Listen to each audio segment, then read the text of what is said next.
পুরোপুরিভাবে রাজনীতিতে নামতে চলেছেন আব্বাস। ছোট ভাই নওশাদের ঢাল হয়ে রাজনীতিতে আসছেন তিনি।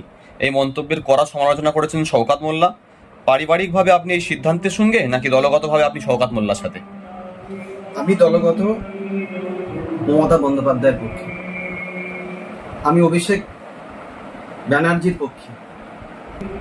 আজকের আব্বাস সিদ্দিকী বলছেন আমি রাজনীতির ময়দানে আসতে চাইছি, কারণ 2021 থেকে তো ও বলছিল আমি রাজনীতি করব, আমি এমপি ভোটে দাঁড়াবো, আমি এমএলএ ভোটে দাঁড়াবো। তো এই 2021-এ দাঁড়ানো না কেন?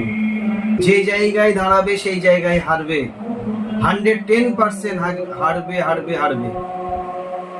আর ও কোনোদিন দাঁড়াবে না। এটা একটা বাজার গরম করতে চাইছে, বাজার গরম করতে চাইছে। আজকের ওনার ভাই ভাঙড়ের এমএলএ, ভাঙড়ে উনি কি করেছে, কি কাজ করেছে?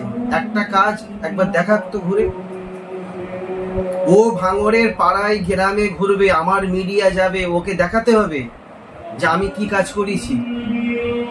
আজকে তার ভাই বলছে আমি দাঁড়াবো।